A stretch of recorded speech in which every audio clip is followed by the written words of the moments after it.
మీకొక విషయం తెలుసా? నేను మీ స్వప్నిక్ కానీ, నేనైతే గాజుల షాప్‌లో గాజులు ఎలా సెట్ చేస్తారో, గజంలో ఏసి డిస్‌ప్లేలో ఎలా పెడతారో అనేది నేను పక్కా చూపించగలను. ఎందుకో తెలుసా? ఒకరికి సహాయం చేయాలన్నా, నాకొకరు సహాయం చేయాలన్నా, నేను చాలా బుద్ధిగా ఉండాలి.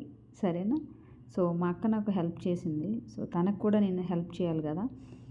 సో, గాజులన్నీ దాంట్లో ఏసేయాలి. అప్పుడప్పుడు బయటికెళ్ళి ఇలా సైకిల్ మీద పోజు కొడుతూ ఉండాలి. చాలా స్టైలిష్‌గా ఉండాలి. సో, నేను చిన్నప్పుడు సైకిల్ నేర్చుకుందామంటే అప్పుడు అవ్వలేదులెండి. బట్ ఇప్పుడు సైకిల్‌తో స్టైలిష్‌గా ఉన్నాను గదా!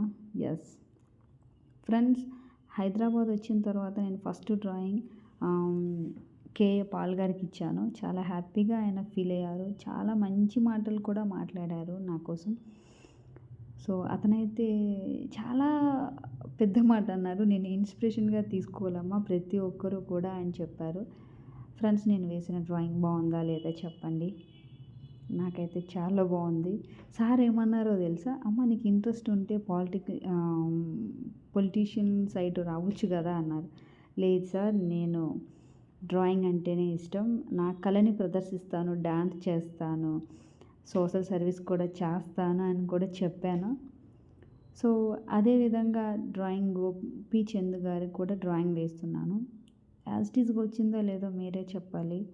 డ్రాయింగ్ బావుందని నేను అనుకుంటున్నాను. మరి మీరు కూడా ఒక మాట చెప్పొచ్చు కదా! మంచి కామెంట్ చేయొచ్చు కదా!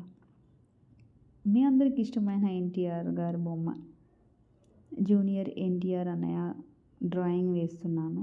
ఇది కూడా మీకు ఎలా అనిపించిందో చెప్పండి. అస్సలు నేను ఫీల్ అవ్వను. ఓకేనా?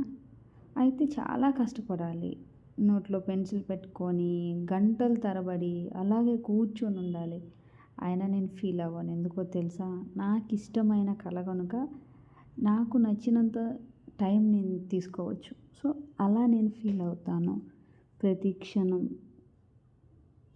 ప్రతి నిమిషం, ప్రతి గడియ నాదే అనుకొని నేనే చేస్తాను. సరే ఫ్రెండ్స్, ఇవన్నీ పక్కన పెడదాం. మరి మీరు కామెంట్ చేస్తున్నారా? లైక్ కూడా చేయండి. చూసారా? మన థ్యాంక్ యూ జోగుపేట అమ్మలు వీళ్ళు. థ్యాంక్ యూ అమ్మ. వాళ్ళు చూసారా ఏం పెట్టారు నాకు? చాలా బాగుంది కదా! లవ్ యూ అమ్మ.